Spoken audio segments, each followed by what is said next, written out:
Buenos días, doctora Carmen Bastida, doctora Nelly Mata, doctor Juan Carlos Mota, doctora Carmen Guevara, público presente. En el día de hoy pues nos reunimos en esta sala de conferencias con la finalidad de expresar y defender lo que ha sido el producto de esta tesis doctoral, a la que hemos denominado la ética en el espacio laboral venezolano, el atributo de permanencia como elemento cardinal para alcanzar una vida buena. Realizado por mí y asesorado por el doctor Juan Carlos Mota. Hablar del atributo de permanencia en el empleo y de la ética nos lleva o nos presenta la necesidad de plantear el tema de la dignidad humana y de la estabilidad laboral. Temas que a través de todos los tiempos ha sido objeto de estudio por las diferentes disciplinas, sobre todo por la que tiene que ver con la del derecho.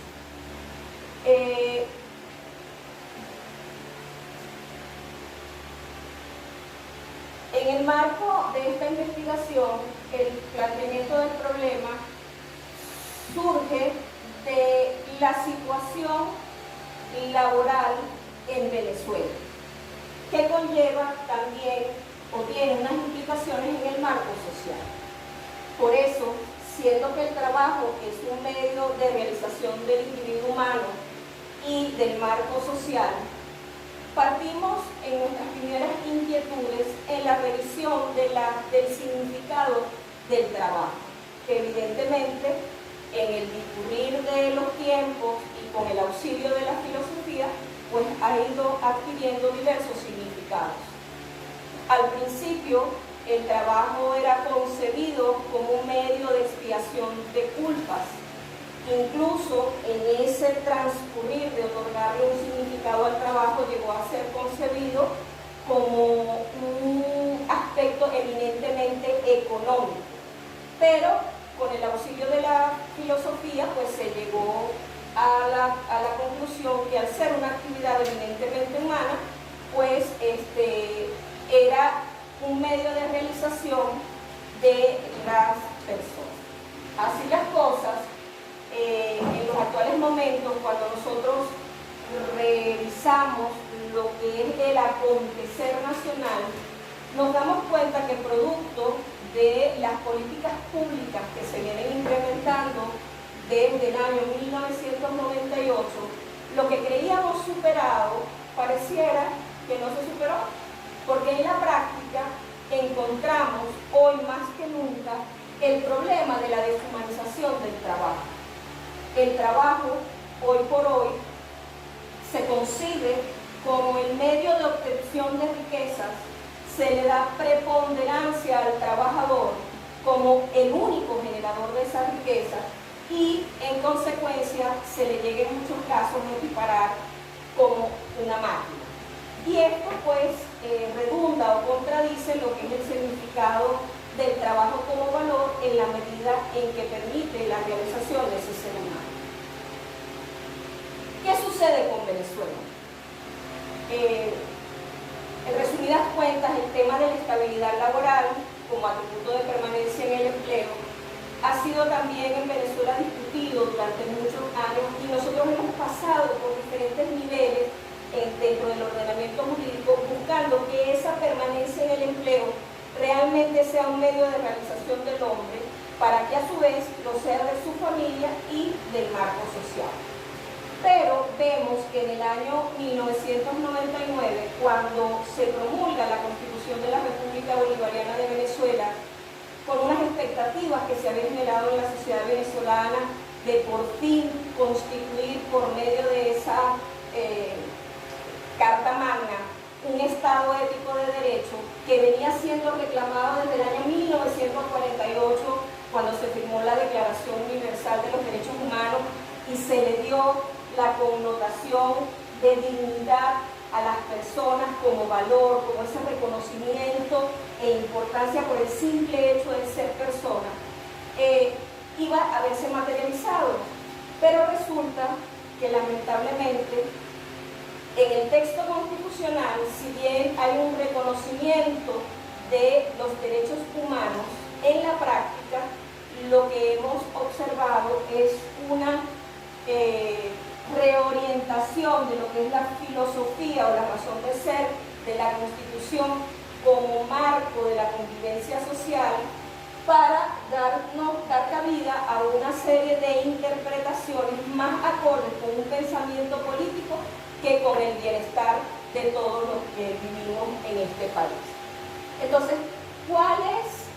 el tema en los actuales momentos de la estabilidad laboral y por qué analizarla o estudiarla en un país donde aparentemente todo está funcionando bien? La razón de ser de este estudio tiene que ver con, como lo decía hace unos instantes, con las políticas públicas y las políticas sociales que ha implementado el gobierno de Venezuela. En este sentido, en el año 2012 se decide introducir dentro del ordenamiento jurídico una nueva ley orgánica del trabajo, en la cual incluso desde su denominación empezamos a observar un desequilibrio en el marco jurídico porque se excluye de las relaciones laborales como un sujeto necesario en esa relación al patrono, dándole una preponderancia al trabajador, lo cual ha incidido sin duda alguna en una descontextualización de lo que es el sentido del trabajo y de lo que es la dignidad del trabajador como persona humana. Evidentemente, si nosotros partimos de la revisión del texto constitucional, en virtud del cual en el artículo 13 señala que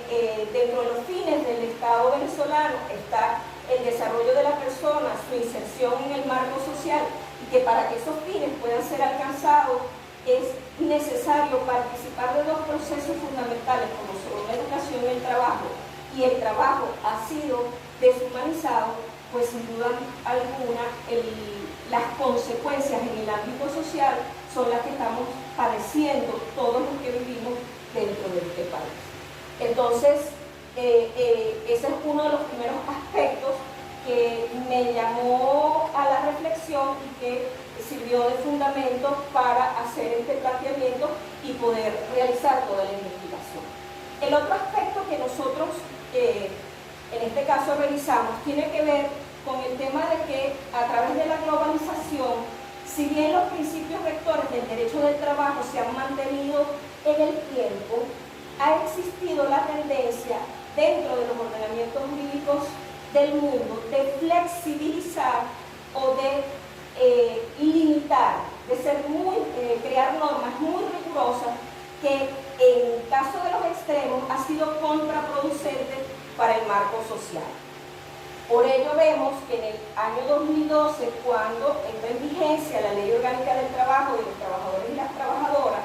Venezuela, con fundamento en lo que establece la Constitución y el reconocimiento de que el trabajo es un derecho y es un deber, por eso el atributo de permanencia en el empleo tiene una doble connotación, porque es un derecho, es un deber, pero también es una garantía de que una vez que yo consiga mi puesto de trabajo,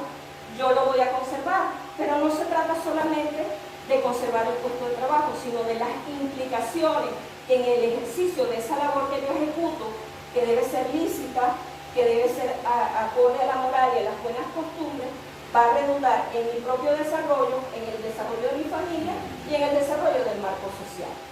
Entonces, ¿qué sucede con nuestra legislación actual? Tenemos un régimen de estabilidad que dentro de la clasificación de la estabilidad la denomina como absoluta. ¿Por qué? Porque limita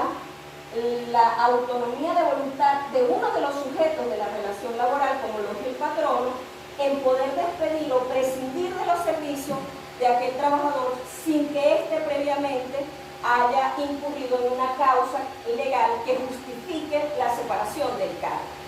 Pero más allá de eso, surge un problema y que está fundamentalmente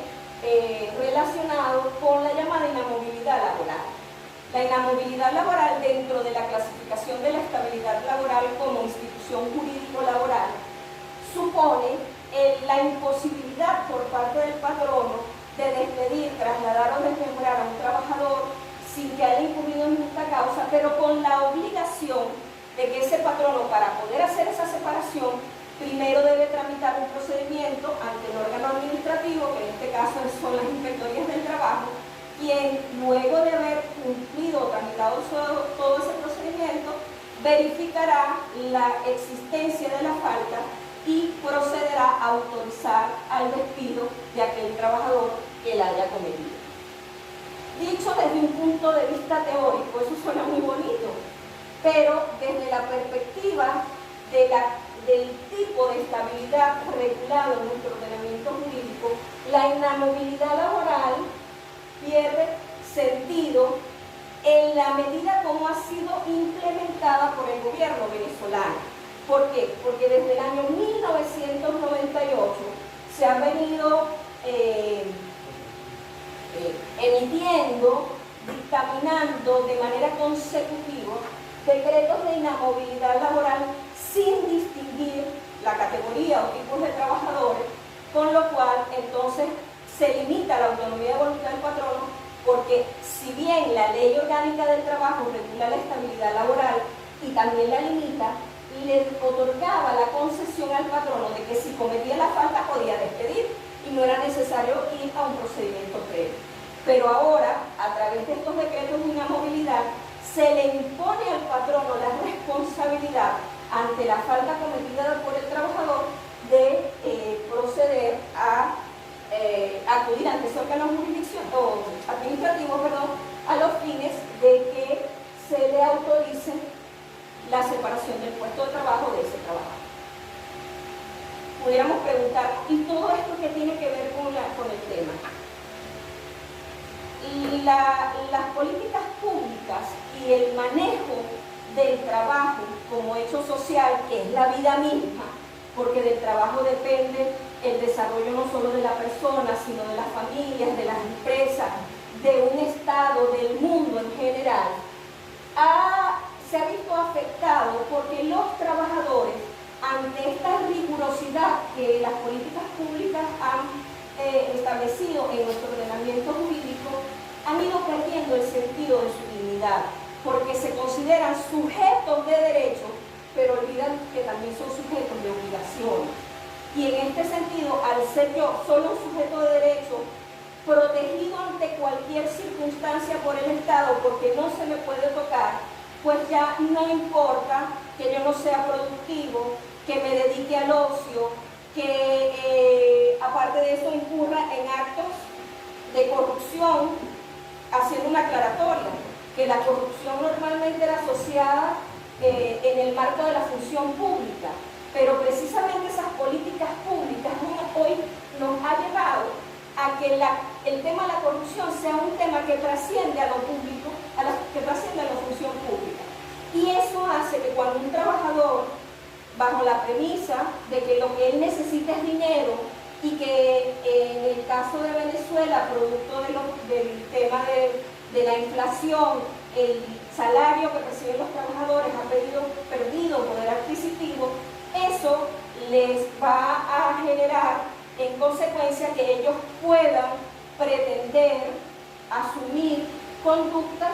que no son probas. ¿Por qué? Porque tienden a apropiarse de bienes de su patrono, porque tienden a los fines de poder realizar las labores que le han sido encomendadas, solicitar prebenda quizás de las personas con las que se interrelacionan, y cuando nosotros vemos esa conducta, pues indiscutiblemente podemos señalar que hay una pérdida del sentido de la dignidad. Y como estos trabajadores le dan sentido al trabajo como el medio no de realización como persona, sino de obtener recursos, entonces se tergiversa el significado de la vida buena con una buena vida, y simplemente yo lo que necesito es dinero para irme de fiesta, para comprar el teléfono de marca, para darme la gran vida, independientemente que eso no vaya de la mano con lo que es la aspiración de toda sociedad, que es tener un estado estado ético de derecho en el cual la moral y el derecho se reencuentren, y a través de ese reencuentro de la moral y el derecho, que son el presupuesto de la jus ética, puedan permitirle a toda la sociedad un desarrollo, porque el individuo quiere su bienestar, pero sabe que no está aislado, que forma parte de un entorno y que en la medida en que su actuación sea buena, ese entorno también va a estar bien. Y indiscutiblemente allí obtendremos entonces el llamado a obtener esa vida buena como una mejor manera de vivir, donde no solamente se satisfacen necesidades, donde estamos felices, donde participamos también de las relaciones interpersonales, donde podemos socializar y donde indiscutiblemente pensamos en nosotros, pero también pensamos en la importancia que tiene nuestra actuación dentro del marco social. Esta serie de cuestionamientos me llevaron a formular las siguientes preguntas. La primera de ellas, ¿cuáles son los aspectos de la jus ética como pensamiento teórico práctico que invita al reencuentro de la moral y el derecho, que han de considerarse, cuáles son los aspectos de la jus ética que han de considerarse en el concepto de espacio laboral venezolano desde el atributo de permanencia del empleo que permite alcanzar la vida buena? ¿Cómo garantizar el derecho al trabajo y las condiciones mínimas de vida cuando se está en presencia de una crisis económica y social que ha generado una inestabilidad laboral, originando una marcada reducción de personal? Porque si bien tenemos crisis dentro de las organizaciones, no es menos cierto que parte de esa crisis es que en ausencia de políticas públicas que generen empleo, pues los índices de desempleo se incrementan, y eso conlleva a que exista una marcada reducción de personal. ¿En qué medida la estabilidad laboral le garantiza a toda persona su defensa, desarrollo y respeto a su dignidad? ¿Cómo incide la crisis ética del Estado sobre la promulgación de leyes laborales y el desarrollo humano dentro del espacio laboral venezolano? Y finalmente, ¿cuál es la necesidad de desarrollar un concepto de espacio laboral que permita a los ciudadanos, como integrantes del Estado, fomentar la estabilidad en el empleo, partiendo de una ética del trabajo dirigida a trabajadores y empleadores como presupuesto necesario para garantizar esa permanencia y alcanzar la vida buena? De estas preguntas de investigación, luego surgieron los siguientes objetivos. Como objetivo general, buscamos construir el concepto de espacio laboral fundamentado en la jus ética y en el atributo de permanencia como elemento cardinal para alcanzar la vida buena. Y dentro de los específicos está el develar los vínculos entre la jus ética y la estabilidad laboral, interpretar la relevancia ética de la estabilidad laboral como atributo de permanencia en el empleo para alcanzar una vida buena, comprender la incidencia de la estabilidad laboral para el alcance de una vida buena de acuerdo con lo previsto en el marco jurídico venezolano, para finalmente develar los nuevos ajustes para una asignación semántica clara y pertinente del concepto de espacio laboral. Establecidos los objetivos de la investigación, decidimos estructurar el trabajo en 5 capítulos. Un capítulo primero, donde se encuentra desarrollado todo el problema de la investigación. El capítulo segundo, donde luego de una ardua investigación y lectura y revisión de los supuestos y de haber constatado que en materia laboral no existe el concepto de espacio laboral orientado a la conjunción de una serie de categorías que le sirvan de sustento, pudimos establecer el marco teórico referencial para, una vez establecido ese marco teórico referencial, proceder a establecer el camino que se iba a seguir para obtener el producto de esta tesis doctoral, que es el concepto de espacio laboral y ese reencuentro o esa vinculación semántica entre la ética y el espacio laboral. Para finalmente, en el capítulo 5, realizar o establecer una serie de reflexiones finales.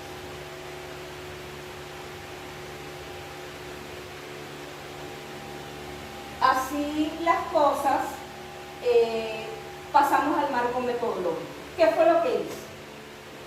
en el curso de esta investigación? Primero establecimos a los efectos del diseño que lo íbamos a realizar con un enfoque cualitativo, partiendo de la realidad y del acontecer venezolano, verificar cómo es el comportamiento del individuo dentro del marco social y cómo desde los referentes teóricos pudiera incidirse en la transformación de esa conducta del individuo en ese desarrollo. La estrategia que utilicé fue de tipo hermenéutica porque tras la lectura y la revisión de los referentes teóricos se procedió a la comprensión, a la interpretación de esos referentes, a relacionarlos con el acontecimiento práctico y pues nos sirvió de sustento Gadamer, pero en el curso de investigación yo llegué a la conclusión que no me podía quedar en la dialéctica, porque quedarme en la dialéctica iba a seguir un poco redundando en lo que ya muchos habíamos hecho, y hoy por hoy Venezuela necesita de elementos, de experiencias y sobre todo de orientaciones que nos permitan rescatar el sentido de la dignidad de las personas, pero también del desarrollo humano, porque nos hemos ido acostumbrando a un sistema de vida que no es el más acorde y que indiscutiblemente atenta contra nuestra dignidad. Por eso entonces, tras la lectura de Ricord, pues llegamos a la conclusión que no solamente debía quedarme en lo dialéctico, sino que también debía pasar a lo crítico. Porque independientemente que de esto se haya escrito mucho y se hayan establecido muchas teorías, pues hay una realidad social y nosotros tenemos que, frente a esa realidad y quizás a los esquemas o a los productos que en otras investigaciones científicas se han obtenido, como quizás hoy por hoy ya eso del todo no nos sirve o nos sirve a medias y tenemos que adecuarlo a lo que en este momento estamos viviendo. El tipo de investigación es documental. ¿Por qué? Porque hice una revisión de la teoría, de todo lo que tenía que ver con todas aquellas categorías que tenían que ver y que podían influir en la construcción de este concepto. El nivel utilizado fue descriptivo e interpretativo porque hacer el enfoque cualitativo de tipo hermenéutico pues debía describir cuál era la situación, cuáles eran los referentes teóricos y empezar a establecer las triangulaciones respectivas que pudieran dar cabida al producto de esta investigación. Como fuentes de la investigación, partimos de la revisión de la bibliografía, también de todos aquellos documentos obtenidos por la vía de las redes sociales, por internet, y basado en una experiencia profesional, porque yo este año cumplo ya 31 años de ejercicio, de los cuales me he dedicado en la mayoría de esos años de ejercicio al ejercicio profesional en el área del derecho laboral y en la docencia dentro de la Universidad de Oriente. La cátedra que he estado impartiendo es la de Derecho del Trabajo. Entonces, precisamente, el estar relacionada directamente con el campo laboral me permitió obtener a través de fuentes primarias, con las entrevistas realizadas y el contacto directo con 10 informantes clave, informaciones que fueron vitales para poder llegar al desarrollo de esta tesis doctoral. Dentro de la técnica e instrumentos para la investigación, pues se usaron fichas, resúmenes, anotaciones. En la computadora hay cualquier cantidad de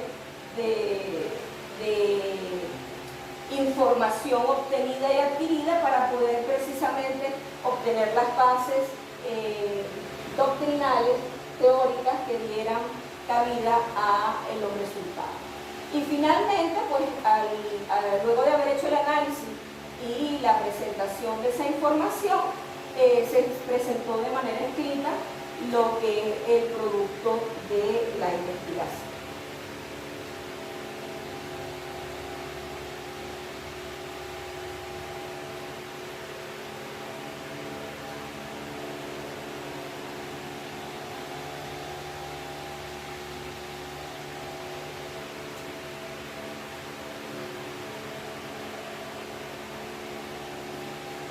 Los resultados del trabajo.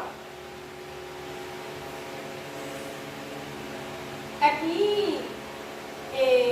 fue una experiencia bien interesante porque muchas veces leemos y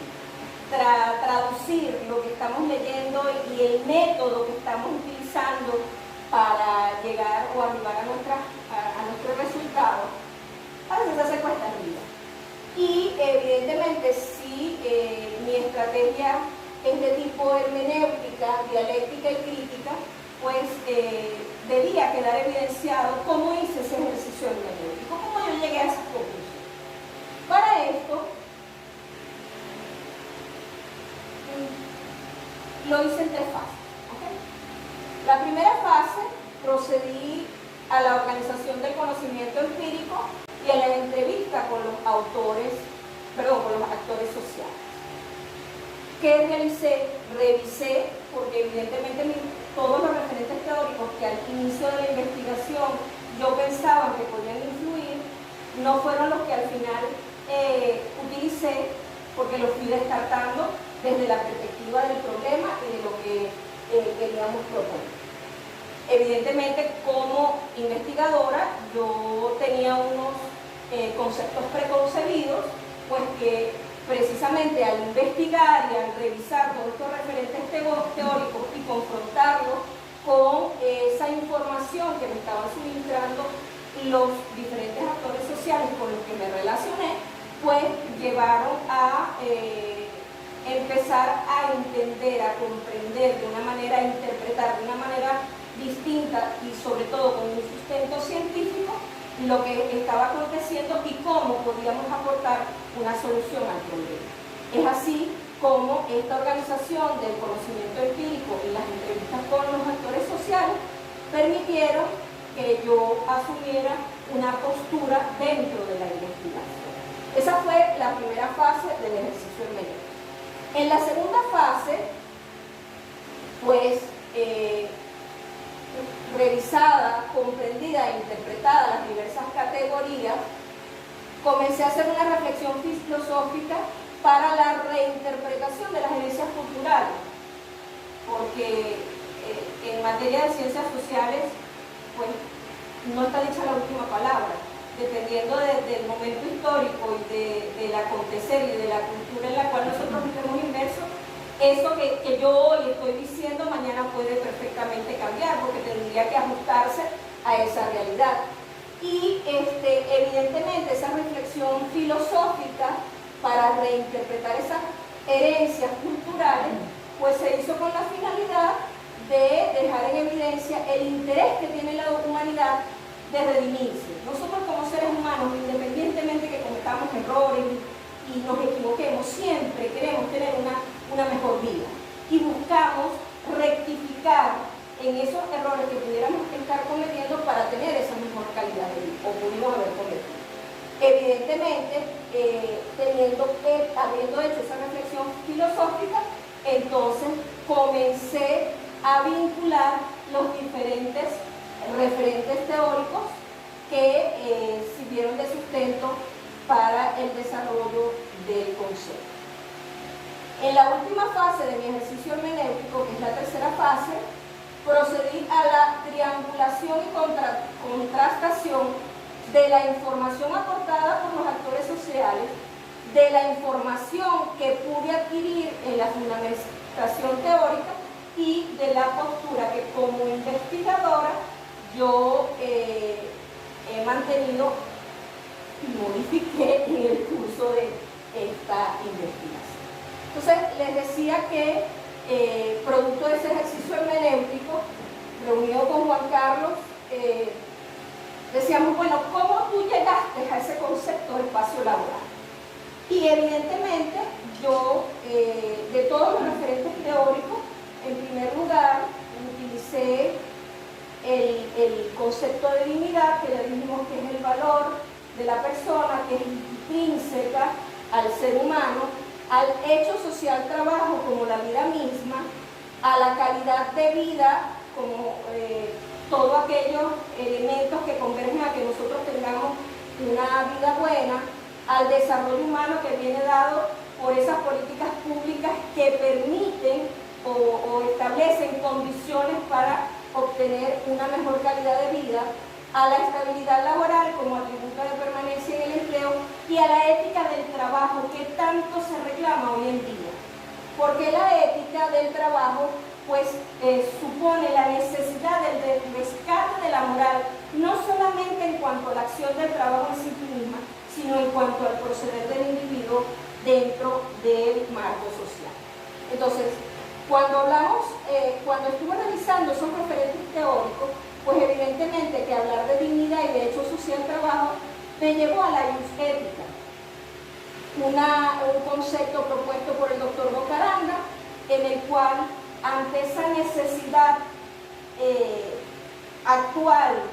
y urgente del establecimiento del Estado ético de derecho, se reencuentren la moral y el derecho y se le reconozca a la persona desde su valor y desde su preponderancia, no solo en el desarrollo personal y familiar, sino de la familia,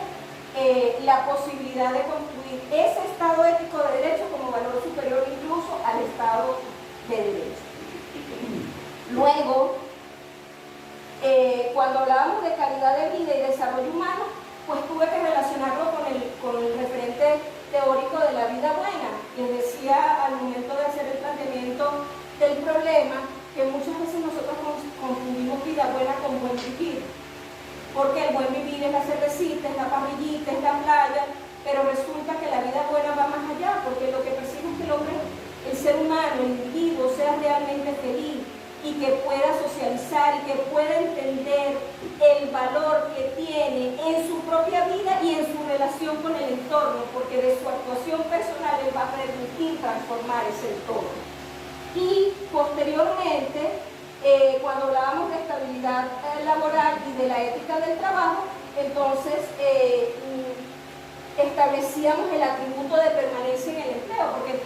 muchos dirán, bueno, pero si tú me estás hablando de estabilidad laboral, ¿por qué hacer la inferencia del atributo de permanencia? Porque resulta que no se trata solamente de estabilidad, no se trata de conservación del puesto de trabajo, se trata también de mi manera de actuar dentro de esa organización y cómo con esa actuación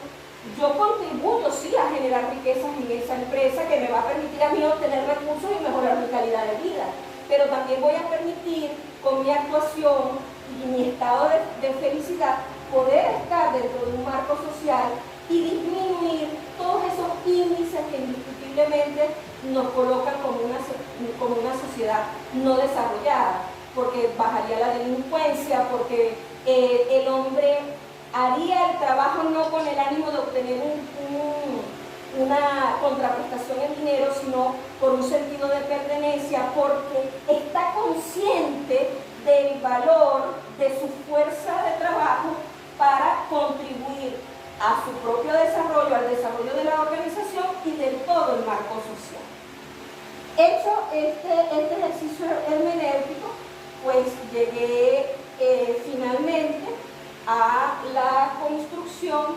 del espacio laboral, que como también le decía hace unos minutos, pues cuando estuve estuve revisando estos referentes teóricos, cuando yo buscaba espacio laboral, todo estaba circunscrito al tema de espacio físico. O sea, el tú hacer referencia a espacio laboral, cualquiera que lee eso y no entra a revisar el producto de esta tesis doctoral, dirá, bueno, pero ¿de qué me está hablando esta? Y alguien que sea un poquito aventurado dirá, si habla de espacio me está hablando de condiciones y medio ambiente de trabajo. Pero resulta que yo no me estoy quedando solamente en condiciones y medio ambiente de trabajo, porque precisamente en ese necesario reencuentro de moral y derecho tenemos que empezar a asumir conceptos, esquemas diferentes a los que tradicionalmente nosotros hemos estado acostumbrados. Dicho esto, llegamos al producto de la tesis doctoral. Yo dije que quería construir un concepto que evidentemente, que sobre la base del ejercicio hermenéutico implica la convergencia de referentes teóricos para dar cabida a una propuesta. ¿Y cuál fue esa propuesta? Que el espacio laboral es un pensamiento teórico práctico que coadyuva a que los humanos, a través del conocimiento de lo espiritual, la ciencia, el derecho, la cultura, la economía, la política y el trabajo, entiendan que el trabajo, es el medio para obtener los cambios que en lo individual y colectivo se merecen, puesto que se les reconoce su valor y su supremacía como sujetos, generando progreso y desarrollo espiritual, moral, social y económico, garantizándoles seguridad, pues estos tienen plena conciencia de su papel de co-creadores de condiciones de vida más humanas y dignas, dirigidas a alcanzar la felicidad, contribuyendo con ello a la construcción del marco social, pues el trabajo se redimensiona no solo en la esfera individual,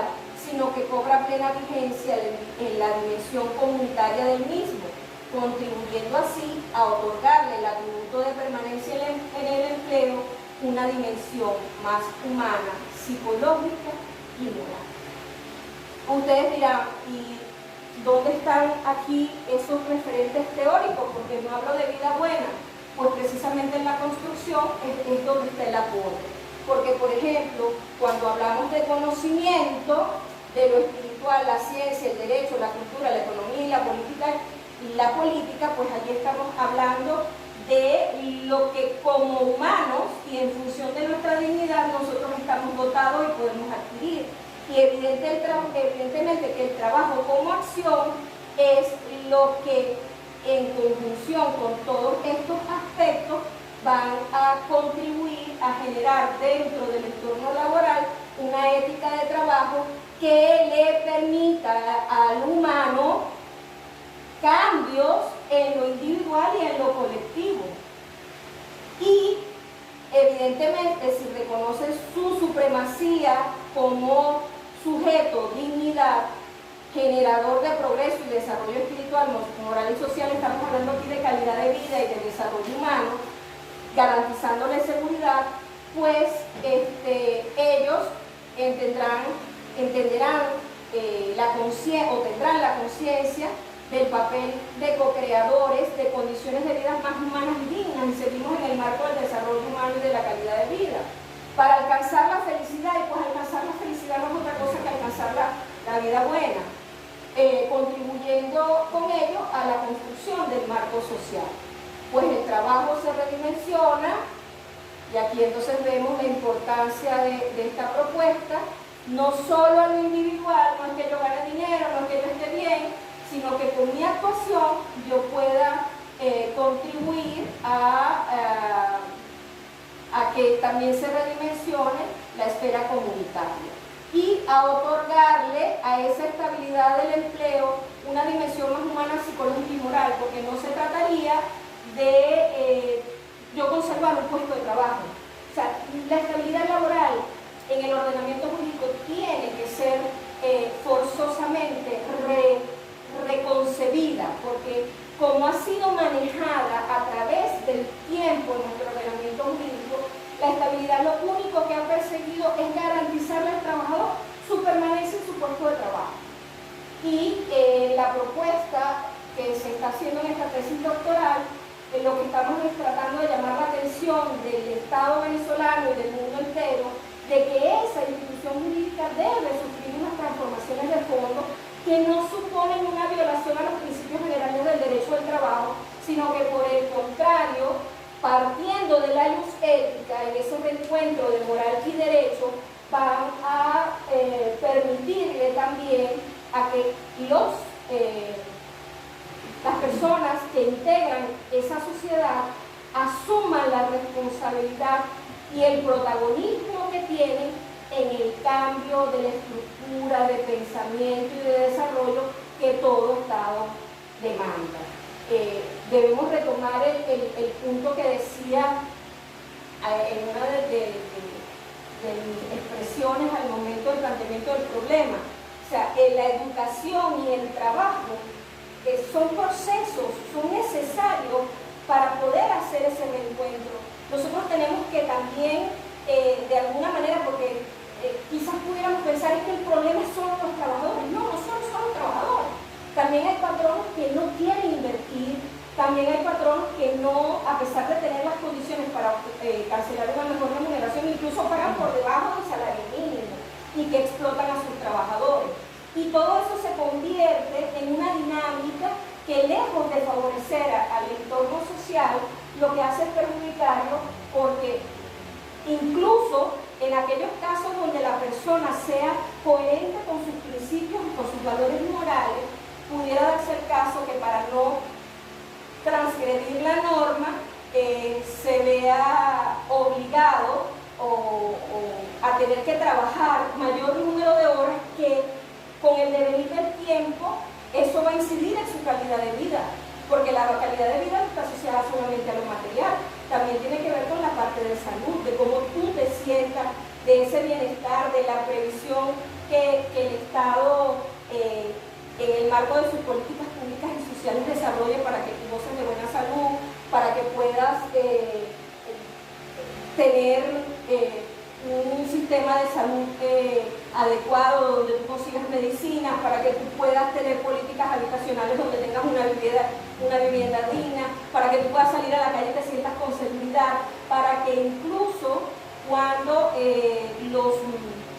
trabajadores o cualquier sujeto transgreda la norma, acuda ante las autoridades competentes y tenga seguridad de que va a ser sancionado. Porque uno de los grandes problemas que está presentando nuestro entorno social es el tema de la impunidad.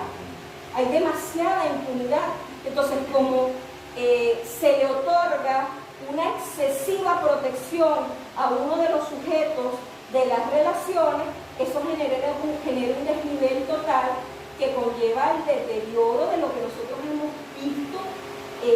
sobre todo, y hago una inferencia aquí con la Universidad de Oriente, con cómo, que no es la única, porque si vemos a nivel de las noticias, a nivel nacional, otras universidades públicas, incluso colegios públicos están sufriendo los desmanes de unos individuos que no tienen el menor sentido ni la conciencia de la moral y que les importa desmantelar e incurrir en actos de vandalismo que al final les afecta, porque resulta que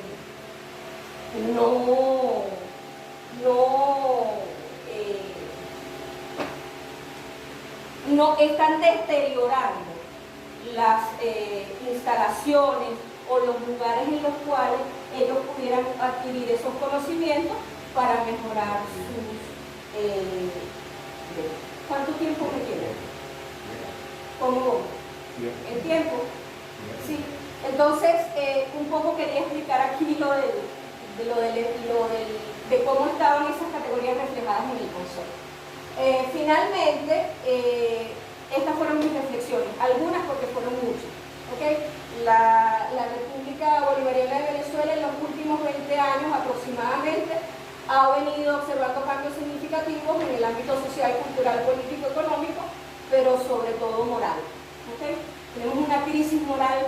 muy elevada. Con la entrada en vigencia de la Constitución se llegó a pensar que esta iba a ser el fundamento para la construcción de un Estado ético de derecho que como sociedad demandábamos desde el momento en que como país suscribimos la Declaración Universal de los Derechos Humanos en el año 1948. Del 48 al 99 y seguimos en el 2021, yo diría que para atrás como el cangrejo. El texto constitucional como proyecto de país con el devenir del tiempo ha sido vulnerado de forma tal que las estructuras sociales, jurídicas, económicas, culturales, entre otras, que se han ido construyendo, pues han realmente perdido el sentido para el cual estas fueron creadas. El ordenamiento jurídico laboral, a lo largo de estos años de la llamada Quinta República, ha observado innumerables intentos de adecuar la norma laboral más al pensamiento político que al bienestar de la población. Uno de los graves problemas que nosotros tenemos ahorita dentro de precisamente los órganos jurisdiccionales y administrativos es que no se le da la razón a quien la tiene, sino a quien le conviene. Y eso ha sido contraproducente porque ha contribuido a que los venezolanos, por ese sentido de impunidad y por esos intentos de adecuar la norma a lo político, se sientan con el derecho de hacer lo que les da la gana y como les venga en gana, porque no van a tener ningún tipo de consecuencia. Las normas laborales, lejos de contribuir con el alcance de los fines del Estado en los términos del artículo 3 de la Constitución, en concordancia con el título tercero de los derechos sociales, ha sido el fundamento para la distorsión de la función social del trabajo. La Ley Orgánica del Trabajo y los trabajadores y trabajadoras procedió a implementar y acoger la noción de estabilidad absoluta como regla en el sistema de relaciones de trabajo en Venezuela, dejando sentado la imposibilidad de parte del patrono de poner fin a las relaciones de trabajo de manera unilateral y sin que existiera justa causa para dar por terminada la misma. El gobierno venezolano, por la vía de los decretos sobre la movilidad laboral, ha desnaturalizado esta institución laboral y por ello urge en Venezuela la implementación de un Estado ético de derecho que deba partir por el necesario rescate de los valores democráticos sustentados en la ética y en el derecho como presupuestos necesarios para la implementación de políticas públicas que promulguen e impulsen el desarrollo educativo y laboral de sus ciudadanos. Con la implementación del Estado ético de derecho, desde mi entender, se ha de desarrollar una nueva concepción de la estabilidad laboral, donde el atributo de permanencia en el empleo no se circunscriba a la conservación del puesto de trabajo, sino que también vaya dirigido a la inclusión del concepto de espacio laboral. El espacio laboral, entonces, como pensamiento teórico práctico, coadyuvará a que los seres humanos, a través del conocimiento, de lo espiritual, de la ciencia, el derecho a la cultura, la economía, la política y el trabajo, entiendan que es el medio a través del cual podrán experimentar los cambios que en lo individual y en lo social se merecen. A través del concepto de espacio laboral, las personas serán capaces de reconocer su supremacía como sujetos, generando progreso y desarrollo espiritual, moral, social y económico, pues tendrán la plena conciencia de su papel co-creador de condiciones de vida más humanas para la realización del marco social, pues el trabajo comenzará a cobrar plena vigencia en la dimensión comunitaria, contribuyendo así a otorgarle al atributo de permanencia en el empleo una dimensión más humana, psicológica y moral. Si se asume este pensamiento holístico, sin duda alguna se contribuirá con el fomento y entendimiento indispensable para que cuando se ejecute una labor no solo se haga con la finalidad de satisfacer las necesidades familiares y personales, pues la realidad es que como individuos se depende de los demás y se vive con y para los demás. De esta forma se asumirá la participación de toda persona humana, tiene dentro del marco social, la cual debe partir de la responsabilidad social, fundamentada en principios éticos y en el valor de la dignidad humana, lo que conllevará que todos los humanos puedan alcanzar la tan anhelada felicidad que se encontrará representada en la vida buena. De esta manera concluyo mi defensa de la tesis doctoral y quedo a disposición del jurado y de los presentes para que formulen las preguntas que tengan a bien realizar.